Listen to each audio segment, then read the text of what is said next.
지금 읽고 있는 책은 물고기는 존재하지 않는다. 이번 주 모임에서 다룰 책입니다. 물고기는 존재하지 않는다. 이제 좀 제목부터 궁금하잖아요. 어떤 의미에서 물고기는 존재하는 걸 왜 존재하지 않는다고 했을 때는 이유가 있을 건데 왜 그렇게 얘기했을까 했고, 과학책이라고 생각했는데 이제 물론 과학책이지만 다 인문 철학이 요즘에는 다 결합돼 있잖아요. 물론 이제 과학책은 맞지만은 이제 좀 다른 주제로 넘어가는 그런 책인 거죠. 주인공은 약간 나청성이 부족했어요. 긍정적인 면이 부족해서 낙천적이고 긍정적인 사람을 좀 부러워했죠. 그래서 어느 날은 이제 아버지한테 삶의 의미를 물어보죠. 아버지, 삶의 의미가 뭐예요? 이제 이때는 주인공이 사춘기가 좀 됐을 때 얘기예요. 그때 당시 이제 둘째 누나는 집안 분위기가 싫어서 어디 아프리카인가 어딘가에서 혼자 좀 긍정적이었던 사람이었던 것 같아요. 여행 가서 이제 혼자 살러 나갔고, 큰 누나는 어디 마트에서 계산원으로도 취직을 못하고 학교에서는 놀림받고 해서 사회 부적격자라는 이제 사람들이 얘기했을 때는 그런 분위기였고, 그래서 이제 큰 누나를 보면서 자기도 이제 좀 마음이 우울해했던 것 같아요. 그래서 삶의 의미를 이제 아버지한테 물어봤는데, 아버지는 삶의 의미는 없단다. 그냥 하루하루 열심히 살아가는 거, 그리고 남을 도우면서 사는 게 삶의 의미다. 아버지는 실제로 긍정적인 겉으로 보기에는 사람이었고, 남을 굉장히 열심히 돕는 그런 사람이었어요.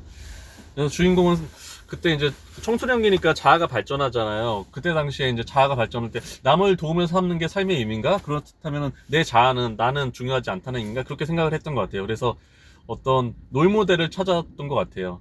주인공은 실제로 이제 자살 시도까지 해요. 자살 시도도 하는데 지하실에서 약 먹고 자살 죽으려다가 다음날 병원에서 깨어나서 다시 생각한 게, 나는 깨어났네, 다시 죽을 거야, 그렇게 생각했던 것 같아요.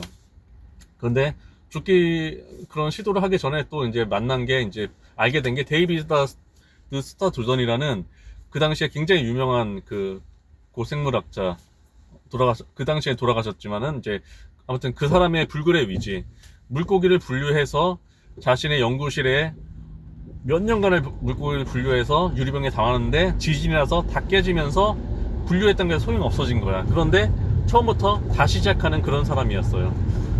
해밍웨이도 그랬다죠. 해밍웨이가 몇 년간에 쓴 글을 와이프가 기차에 놓고 오는 바람에 다시 해밍웨이가 처음부터 쓰고, 그런 작가들을 좀 들은 게 있어요. 정말 다 잊어버리는데 처음부터 다시 시작하는 사람들, 긍정적인 사람들이죠. 아무튼 그런 사연을 보고서 데이비드 스타 조던의 삶을 알아보게 되고, 그 사람의 그런 낙관성을 보고 점점 빠져들게 되고, 그 사람에 대해서 연구를 하게 돼요. 스타 조던이라는 인물은 처음에는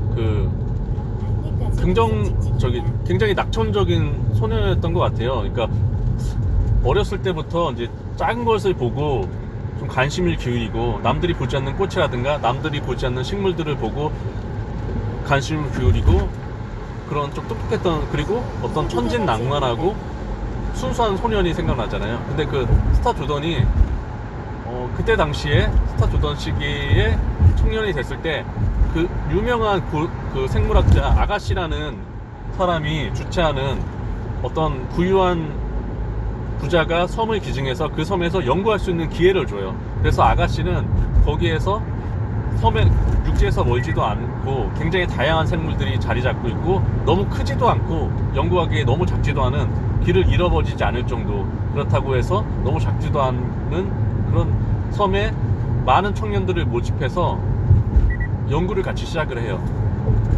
그런데 아가씨란 자체는 키도 크고 굉장히 매력적이고 수염도 길고 매력적인 인물이었지만, 약간의 그 다윈의 진화론이 나오고 나서 이제 얼마 되지 않았나, 아무튼 그 시기였는데, 이 얘기가 1800 후반 소설이었나 그래요. 그 시기에 모든 동물에는 좀 위계 질서가 있고, 신으로부터 주어진 그런 등급이 태어날 때부터 아예 나눠 있다. 예를 들어서 이제 해삼, 멍게, 불가사리, 그런 것들부터, 그리고 윗단계가 물고기, 그 윗단계가 양서류, 파충류, 포유류, 그 다음에 신으로부터 주어진 가장 최상의 등급은 인간이라고 이제 규정을 해놓은 거죠. 여기서부터 시작되는데, 나중에 그 천진난만한 그런 순수한지 모르겠는데, 그런 작은 것을 보고 관심을 기울였던 데이비드 스타 조던은 여기서 청년기에 이제 아가씨의 눈에 띄어서 같이 연구를 하고 나중에 이제 유명한 생물학자가 되는 거죠, 스타 조던 자신이.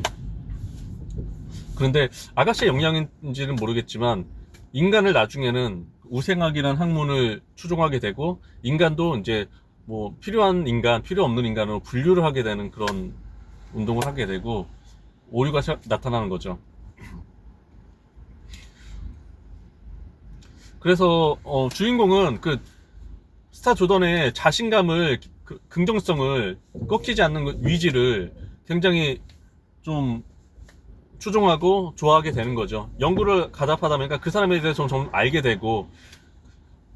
그런데 이제 그때 당시에도 심리학자들 사이에서는 너무 과도한 자신감은 부패를 낳는다던가, 너무 과도한 자신감은 처음에는 사람들의 호감을 얻지만은 나중에 결국 사람들로부터 불신임을 얻게 된다, 그런 연구 결과가 나오던 시기였어요. 근데 맞는 말인 것 같아요. 예전에 사회생활 하다 보면 이제 저희 회사 들어가면은 그냥 회사에서 처음에 굉장히 너무 과도하게 자신감을 보이던 사람들이 결국은 가장 먼저 퇴사하게 되더라고요. 그리고 너무 과도한 자신감을 하는 사람들이 실제보다 성과를 못 내는 경우를 많이 보게 되고, 좀 허세였던 거죠, 결국은. 그래서 주인공은 그런데 스타 조던을 추종하다가 보니까 나중에는 그의 이면까지 보게 돼요. 아까 말한 그런 인간을 좀 분류하는 그런 거라든가, 그리고 스탠포드 대학교 학과장, 스탠포드라는 그런 대학을 설립한 부부가 스타 조던을 학과장으로 이제 초빙을 해서 오랫동안 학과장을 초대 총장을 한 거예요. 초대 총장을 했는데 나중에 이제 어떤 범죄의 혐의까지 드러나는 거죠. 거기서부터는 이제 처음에는 과학 소설, 자전서 소설처럼 읽혀지다가 어느 순간 좀 추리 소설처럼 좀 변하게 되더라고요. 따당하면서 더 흥미가 느껴지더라고요. 결국은 주인공 자체는 스타 조던을 따라서 이렇게 그런 긍정성을 좀 배우려고 했고, 그런 긍정성의 힘이 원천이 무엇인가, 긍정성이란 무엇이고 삶의 의미란 무엇인가를 찾다가 스타 조던과 그런 어떤 우생학 때문에 희생된 어떤 희생자 노인들을 찾게 돼요. 두 노인이 같이 타는데 거기서부터 그 분들의 집에서, 그리고 발견된 소소한 행복들, 이웃들 간의 아주 작은 집안의 그런 소소한 행복들을 발견하면서 거기서부터 이제 삶의 의미를 다시 한번 느끼게 되고. 맞아요, 스타 조던을 따라서 의미를 찾으려 했는데 스타 조던 덕분에 물론 반전의 계기가 있지만 의미를 다른 이면에서 좀 찾게 된, 그런 나를 찾아가는 그런 얘기인 것 같아요. 그리고 이 소설을 보다 보면은 미국의 그런 추악한 진실들을 많이 알게 돼요. 미국에서도 이제 물론 이제 나라가 크고 그러니까 더 많은 이면의 그런 어떤 여러 추악한 이면들이 많을 건데, 좀 듣고 대충 알고는 있었지만은 상세하게 이제 피해자 증언이라든가 그런 게 나오면서 정말 어느 사회나 마찬가지로 다 있고, 예, 그런 거를 알게 되고. 잠시 후 지하차도로 진입하세요. 결국은 아직 책을 다 책장을 넘기지 못했는데 결국은 좀 뭐 나를 찾아가는 그런 소설이 아닌가? 재밌어요. 너무 재밌고 약간 반전도 있고, 대충 내용은 이렇고.